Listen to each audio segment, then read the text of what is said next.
네, 미국 경제와 증시에서 핫한 이슈를 중심으로 투자 전략까지 가져가 보는 시간, 이재선의 투자백미 시작합니다. 오늘은 잠시 숨고르기에 들어간 뉴욕 증시 흐름들 한번 짚어보고요. 앞으로 금리에 대한 전망, 금 가격과 비트코인 상승세까지 쭉 한번 알차게 짚어보도록 하겠습니다. 이재선 현대차증권 연구위원 나오셨습니다. 안녕하십니까? 네, 안녕하세요. 네, 안녕하십니까? 말씀드린 대로 증시가 조금 쉬어가고 있는데 아무래도 5주 연속 달려왔다 보니까 좀 쉴 틈이 필요할 것 같기는 해요. 어떻게 보고 계십니까? 네, 11월 달 증시가 사실 유례없는 상승세를 저희가 기록을 했고요. S&P 500으로 보자면은 한 8.8% 올랐고, 저희가 금리 민감도가 높은 그 중소형주 위주 러셀 2000 지수도 9%에 달하는 성과를 보였습니다. 모두 2022년 7월 달 이후에 최고치 월간 상승률이다라고 보시면 될 것 같고요. 역사적으로도 보자면은 사실 11월 달 월간 상승률이 8%를 넘는 구간이 그리 또 많지만은 않았습니다. 이 재료는 사실 금리 하락이 대체적으로 다 견인을 했다라고 보시면 될 것 같은데요. 근데 이제 12월 FOMC 회의 이후에 저는 이제 금리 하락 가능성이 그렇게까지 보다 높아지지 않을 가능성에 무게를 두고 있고요. 금리 하락이 좀 제한적일 것이다라고 보면은 증시도 연말까지는 박스권에 갇힐 가능성이 높다라고 생각을 하고 있습니다.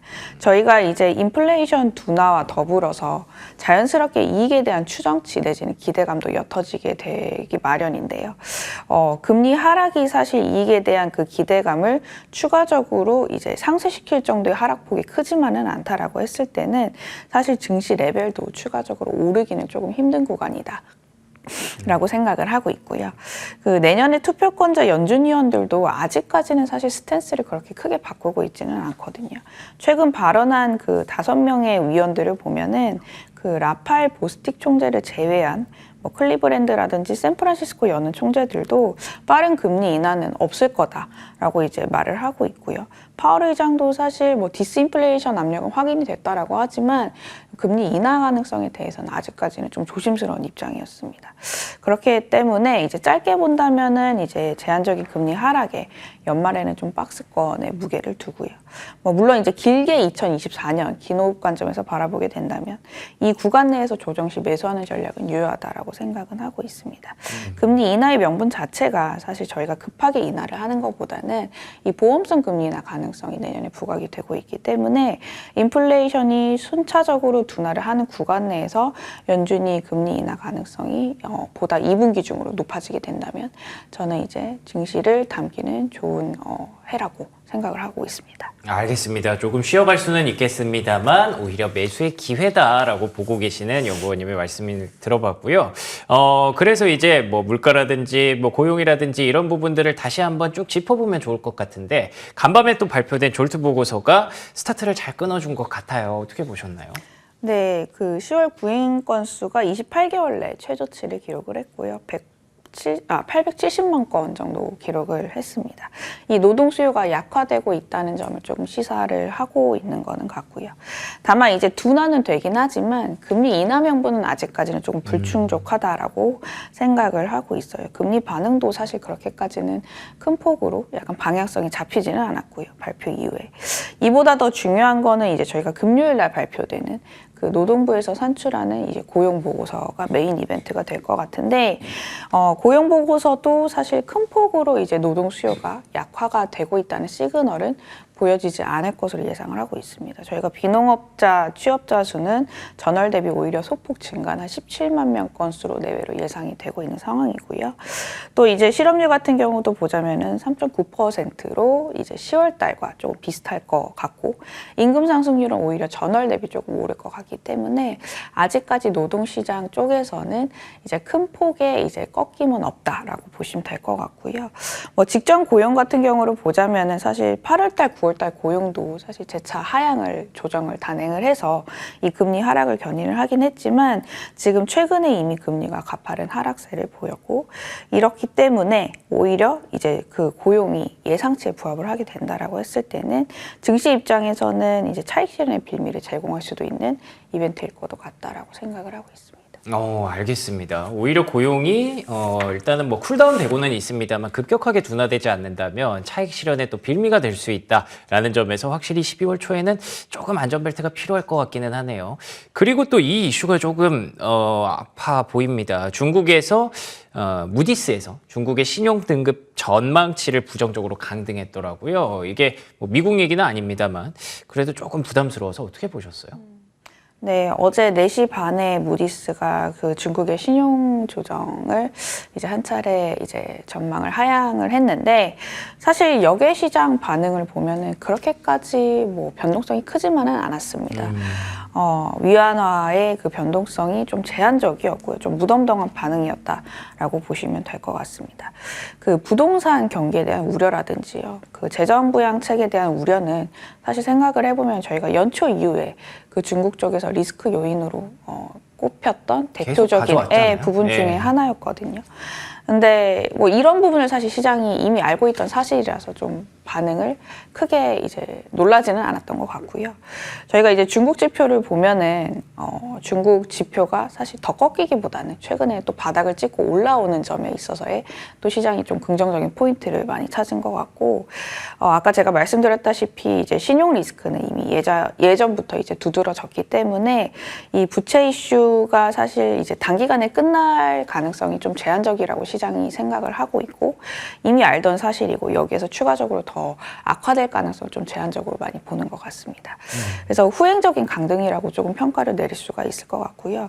이렇게 인식이 된다라고 했을 때는 위안화의 그 추가적인 약세는 저는 그렇게까지 크지만은 않을 것 같고 오히려 이제 대외적으로도 사실 저희가 달러가 추가적인 강세보다는 이제 금리 인상이 마무리가 되면서 오히려 약세 베팅이 늘어나고 있는 구간이기 때문에 이 이머징 수급 환경 쪽에서의 위안화의 약세가 오히려 저희에게 불편한 이 재료로 작용할 가능성은 사실 그렇게까지는 높지만은 않다라고 생각을 하고 있습니다. 그렇죠. 결과론적으로 국내 증시에 어떤 영향을 좀 줄까, 원화에 또 어떤 영향을 줄까 이런 부분들을 걱정하는 건데 다행입니다. 그래도 원래 알고 있던 재료기 때문에 영향은 좀 제한적이다라고 표현해 주셔서 간단하게 좀 넘어가 보고요. 긍정적인 면을 좀 보려고 해요. 금 가격이라든지 비트코인 가격이라든지 어쨌든 시장의 기대감과 유동성은 좀 유지가 되고 있다고 보시나요? 어떻게 보세요?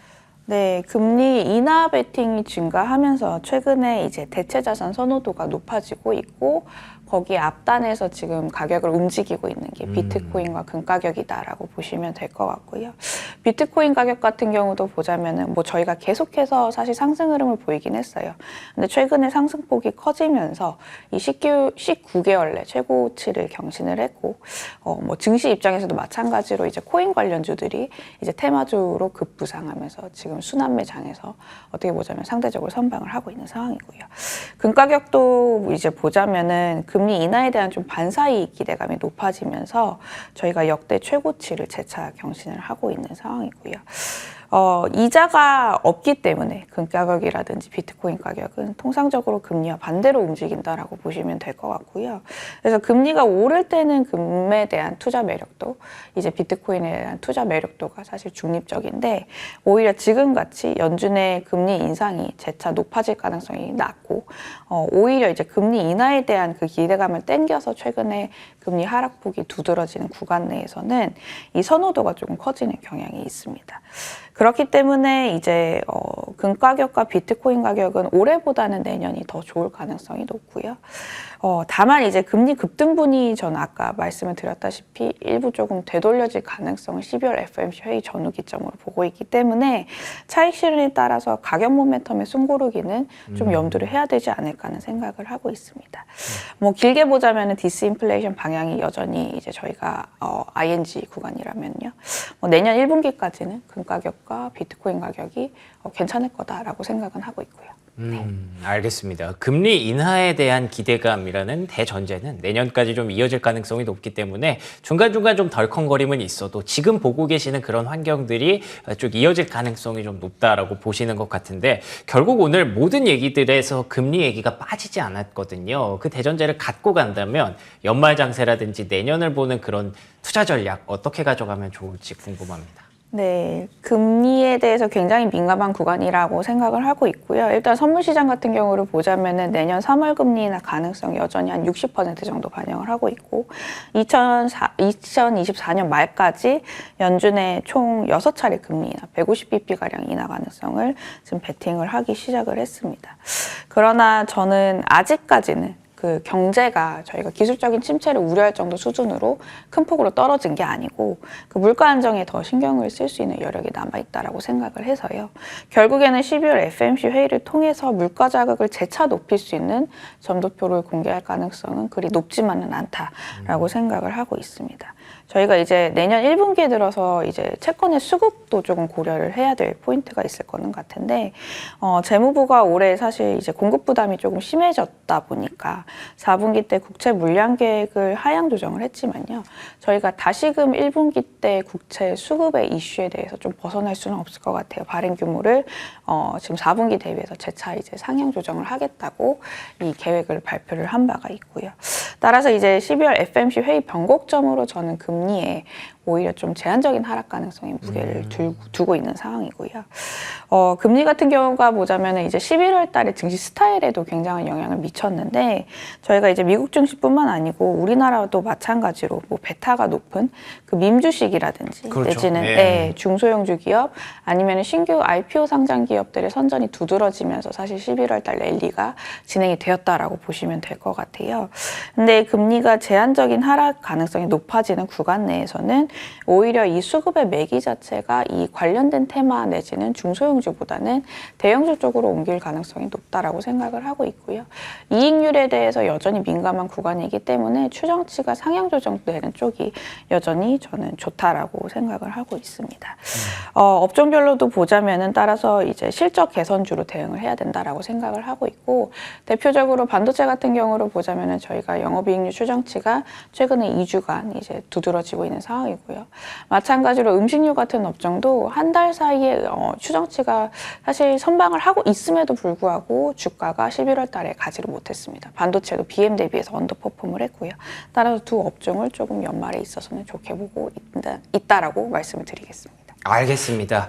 조금 당겨서 반영한 측면이 있기 때문에 큰 그림은 유지된다는 점에서 조금 안정적이고 실적을 도모할 수 있는 대형주에 대해서 IT 그리고 음식료 쪽으로 정리해 주셨습니다. 지금까지 현대차증권 이재선 연구위원과 얘기 나눠봤고요. 저희 오늘 순서는 여기서 마무리 짓도록 하겠습니다. 시청해 주신 여러분 고맙습니다.